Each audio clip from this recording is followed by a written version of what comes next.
Two মাধুস kitchen BNG. কেমন আছেন আপনারা? আমি অনেক বছর আগে একটা ছোট্ট বুটিক কেটারিং চালাতাম। তারপরে ছেলের পড়াশুনো এসবের জন্য বন্ধ হয়ে গেছিল। আবার বন্ধুরা বলছে তুমি এত রান্না করছো, এত ধরনের রান্না করছো, আবার অর্ডার নেওয়া শুরু করো, তাহলে আমরাও এগুলো খাই। কাস্টমার যে খুব বেশি তা নয়, কিন্তু যারা আমার কাস্টমার তারাই বারবার নেয় আর আমার উপর খুব ভরসা করে, এটা একটা বিরাট ব্যাপার। এর মধ্যে একজন আমায় বলল থেপলা বানাতে পারো? আমি বললাম না, পারি না। বললো তাড়াতাড়ি দেখে বানিয়ে ফেলো, আমি কিন্তু কালকে অর্ডার দেব। আমি ইউটিউব দেখে টেখে অনেকগুলো থেপলার রেসিপি দেখে থেপলা বানিয়ে ফেললাম, আর সত্যি খুব ভালোও হলো। তাতে আমি কিছু টিপসও পেয়েছি যেগুলো আপনাদেরও বলবো।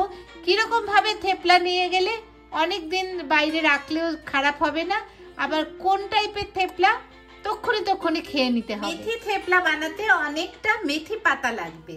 এই রান্নাটা খুবই সোজা, শুধু মেথি পাতা বাছাটাই একটা সমস্যা। এখান থেকে এই যে মেথি পাতাগুলো এরকম ডাটি থেকে আলাদা করে নিতে হবে। অনেকটা মেথি পাতা হয়ে গেছে। মেথি পাতাগুলোকে এবার একসাথে জড়ো করে ছোট ছোট করে কুচি করে নেব। ছোট ছোট করে কাটা কুচনো মেথি পাতাতে 1 কাপ হলো। 2-3 বার জল পাল্টে ধুয়ে নেব। মেথি পাতাগুলো এরকম ভাবে ঝাঁঝরিতে রেখে দিন, জলটা ঝরে যাবে। মেথি পাতা যদি 1 কাপ নেন, আটা নেবেন 1.5 কাপ। 1/2 টিস্পুন নুন দিলাম, 1/2 টিস্পুন বা তার থেকে একটু বেশি Kashmiri red chilli powder, 1/2 teaspoon হলুদ দিলাম, 1/2 টিস্পুনের থেকে একটু বেশি জিরের গুঁড়ো, 1 টিস্পুন জোয়ান দেব, 2 টেবিল স্পুন সাদা তেল দিলাম। এবার এই মেথিটাও এর মধ্যে দিয়ে দেব। সবটা একসাথে খুব ভালো করে মাখবো। প্রথমেই জল দেব না, আগে খুব ভালো করে মেখে নেব। এর মধ্যে 2 টেবিল স্পুন বেসন দেব। বেসনটা কিন্তু অপশনাল, আপনাদের ইচ্ছে করলে দেবেন, না হলে না দিলেও হয়। অনেকে এই মাখাটায় দই দেয়, এটাকে ট্রাভেল থেপলাও বলে, যে এই থেপলাটা নিয়ে নাকি 2-3 দিন রাখা যায়। এবার খুব সামান্য করে জল দিয়ে মাখতে হবে। আমি যা দেখলাম বলছে যে যদি দই দিয়ে মাখেন তাহলে কিন্তু বেড়াতে যাওয়ার জন্য নিয়ে যাবেন না, ওটা নষ্ট হয়ে যেতে পারে, তখন জল দিয়ে মাখবেন। আপনারা যদি রান্না করে তক্ষুনি খেয়ে নেন তাহলে এর মধ্যে দই দিতে পারেন। আটা মাখার মতো করেই মাখতে হবে। এবার উপর থেকে আরেক টেবিল স্পুন তেল দিয়ে দিলাম।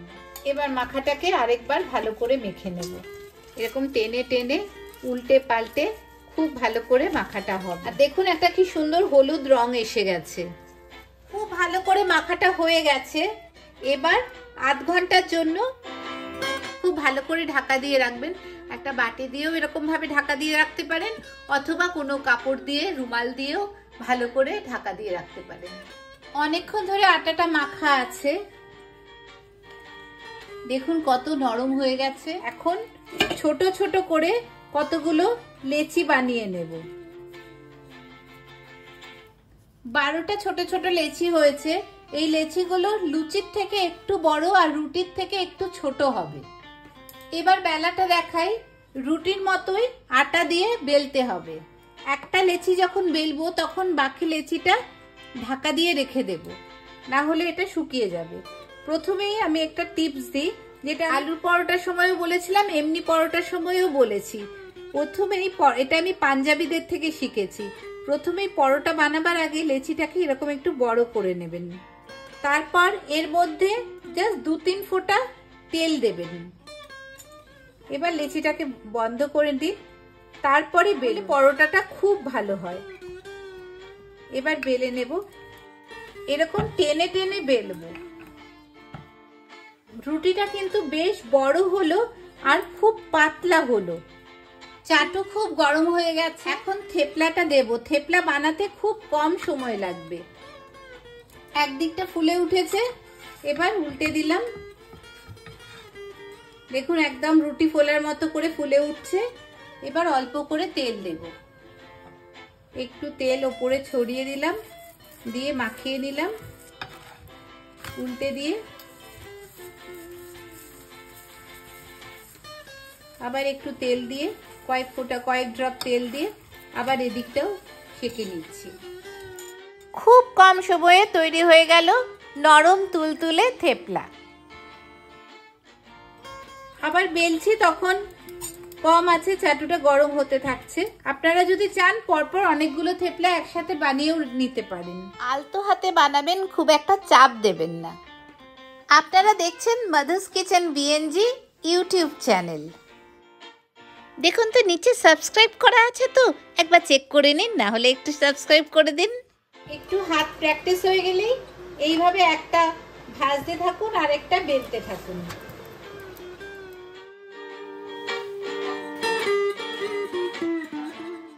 দেখুন প্রতিটা থেপলা কি ভালো হয়েছে, হাতের মধ্যে একদম মুঠো করে নেওয়া যাচ্ছে, এত নরম।